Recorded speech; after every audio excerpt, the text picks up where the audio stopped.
Okay, this is the final project for both Inventor and for the class for the semester. It is a development of a project from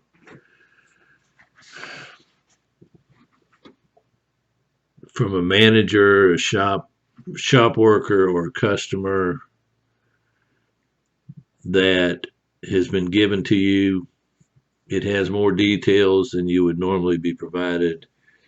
In most cases, you're generally not provided with a CAD drawing. You're somebody's concept. If you're lucky, it's on a napkin or a piece of scratch paper.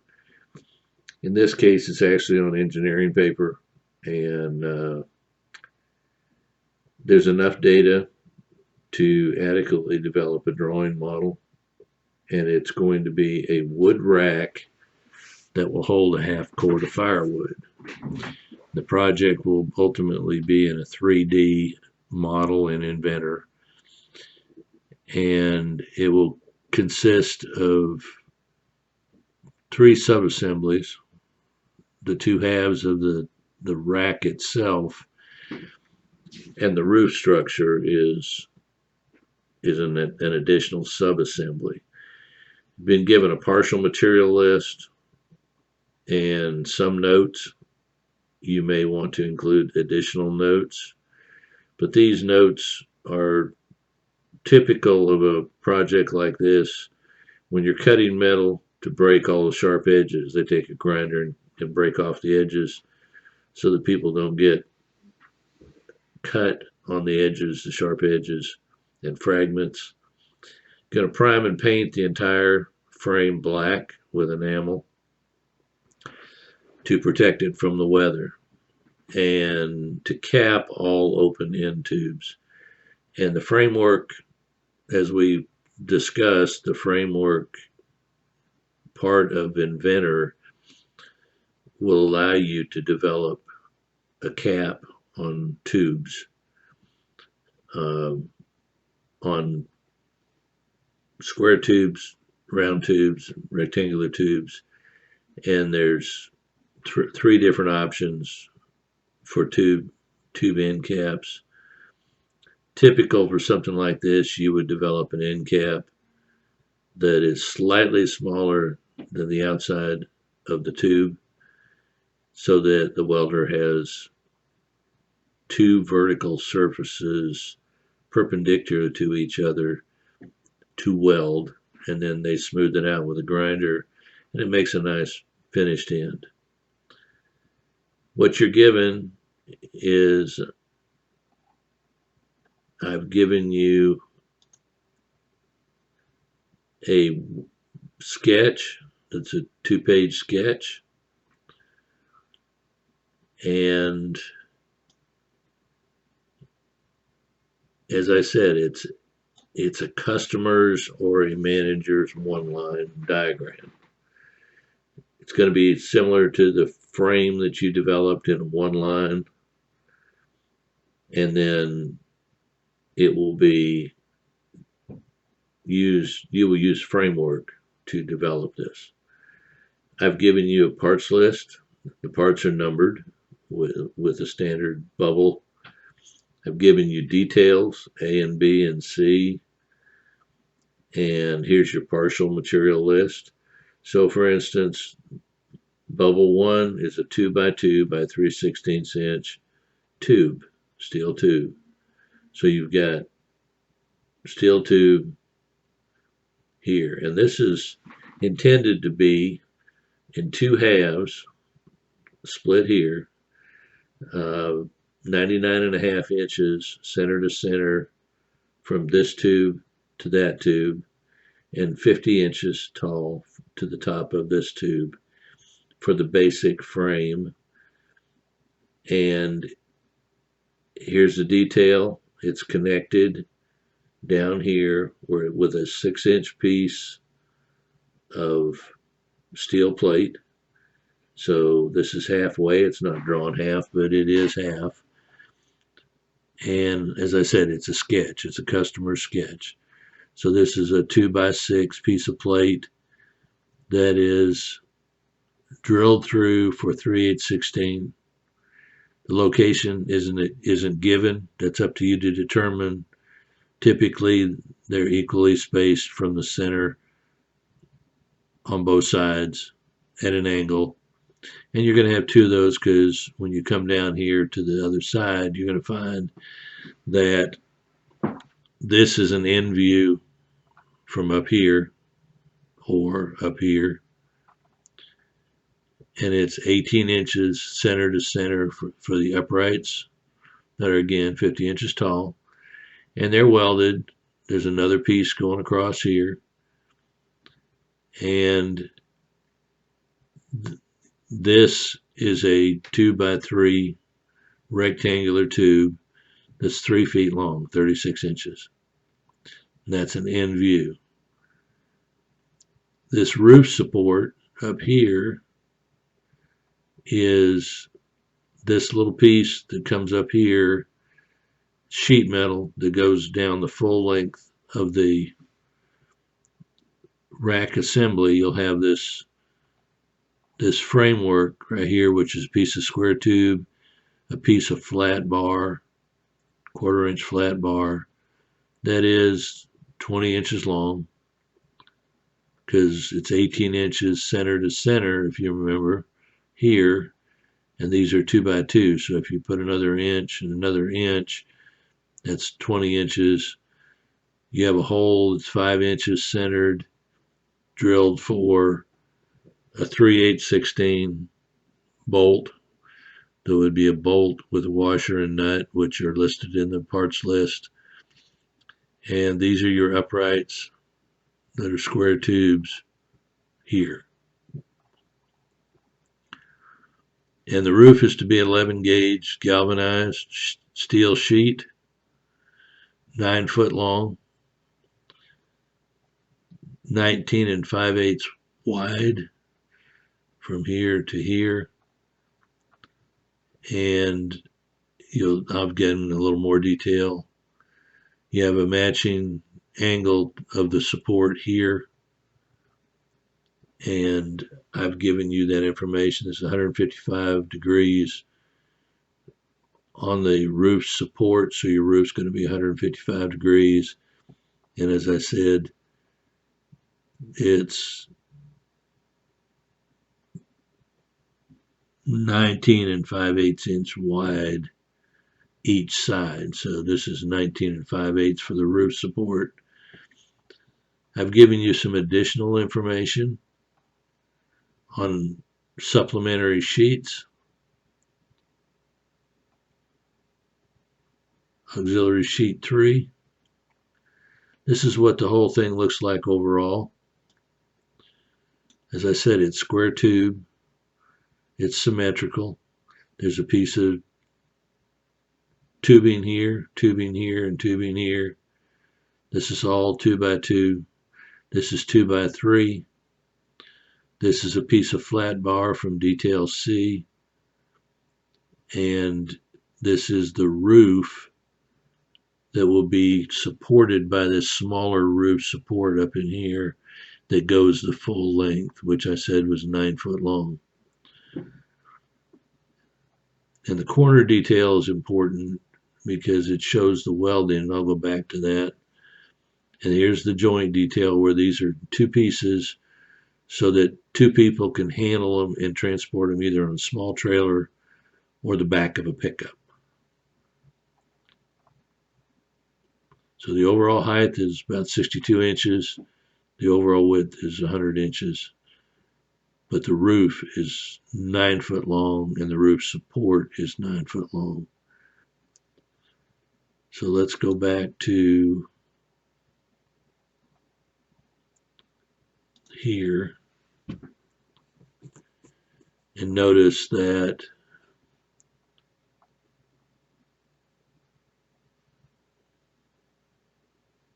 this roof support, piece of square tubing that's 9 inches tall.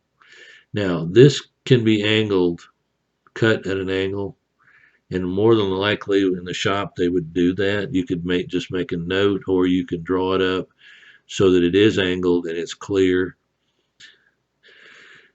The roof support, which is the small piece, would be tack welded to this upright. This bar would be welded centered on this piece of flat bar because it's 2 inches wide. And it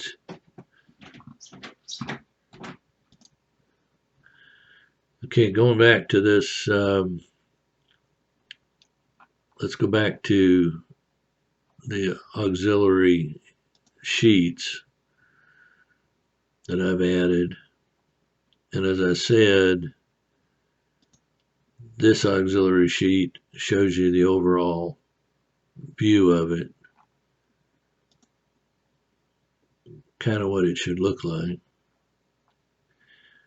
And auxiliary sheet 4 has a little more detail for this support.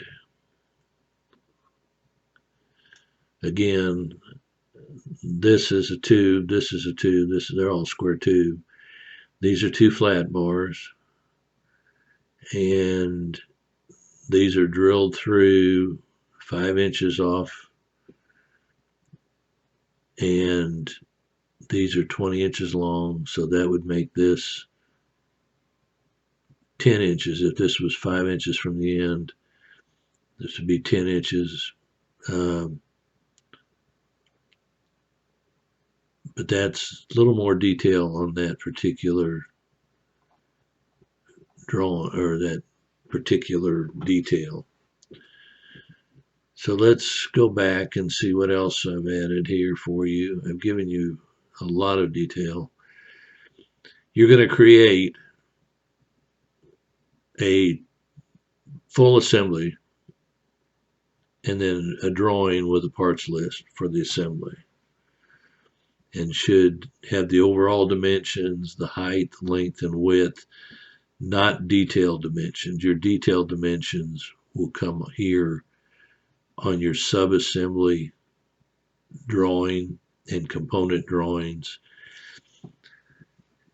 And the way I did it is I created a multiple page sub-assembly component drawing. So I've got, and I'll show you part of it here in a minute, but I had a sub-assembly, because the left and right sub-assemblies are essentially identical with the exception of that 6-inch plate. And you dimension the sub-assembly and you dimension the component parts. And then I created additional component part drawings, which I will show you a little bit of it. I didn't, and I provided them down here. So this is the first page of the sub-assembly. And as I said, the left and right are identical with the exception of this plate that's welded. And if you look,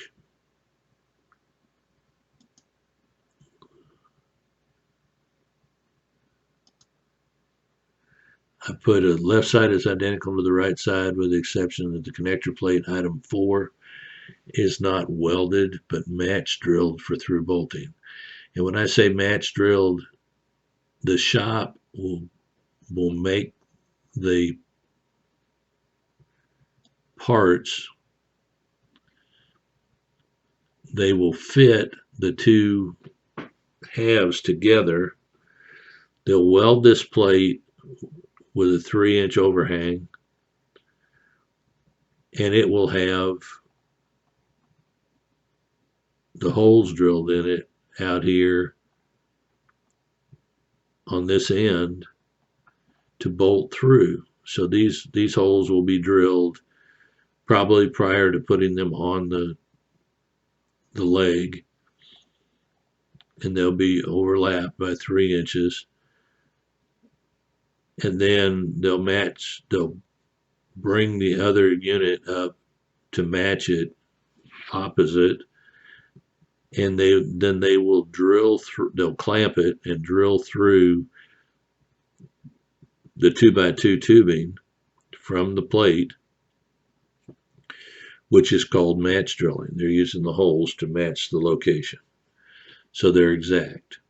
And when they take it apart, they'll clean out the holes a little bit and before they paint it, and then it will be guaranteed that it will bolt together in the field, and these parts can be transported. If this thing were to be built as one unit, one person or two people couldn't handle it. It's too large for, too heavy, actually, too large and too heavy to fit in a pickup truck on a small trailer. But in two halves, you can manage this half and move it around with two people fairly easily. Then when you get it to where it's going, you can put it in position, put the other half in position, bolt them together, and bolt the roof on. Now, when I say the roof, there's additional information here. I didn't give you all the sheets. I gave you the subassembly sheet and the roof details. The stuff in between, there's stuff missing. You can figure out what's not there detail wise that has to be detailed. But here you've got the roof support upright. That you're going to need two of those for the assembly, or for the sub-assembly for the roof support. And then this roof support, if you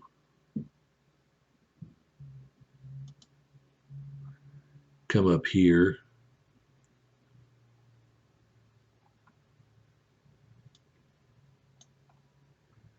you notice that I've added a parts list for each one of these. So this is made up of item 1, which is the tubing, the plate, and the roof support. So there's 2 plates, 2 tubings, and a roof support to make this subassembly. And you drill through, match drill the roof, which is separate, to accommodate number 10 machine screws. And if you notice over here in this, when you look at the parts, the holes are there for the number 10, and that's the roof supports, 12 gauge sheet metal. This is 10 gauge sheet metal. This is the roof. And notice that it has holes to match these holes, but these would be drilled one of two ways. They would either clamp the roof to the roof support and drill everything for number 10, or they would drill the roof support and then clamp it and drill from behind and drill the roof so that it would accommodate a number 10. And I've specified the spacing on that because you need to specify what you're expecting for holes, and they can figure that out. But basically a 9-inch hole separation, both sides of the roof support and both sides of the roof. So you end up with 2, 4, 6, what is it? 1, 2, 3, 4, 5, 6, so there's 12, 24 holes to support the roof with a number 10 so that the wind won't rip it off. And here's your welding dimensions, which you should have already covered in the last lesson for welding, of what those welding symbols are and how to put those in.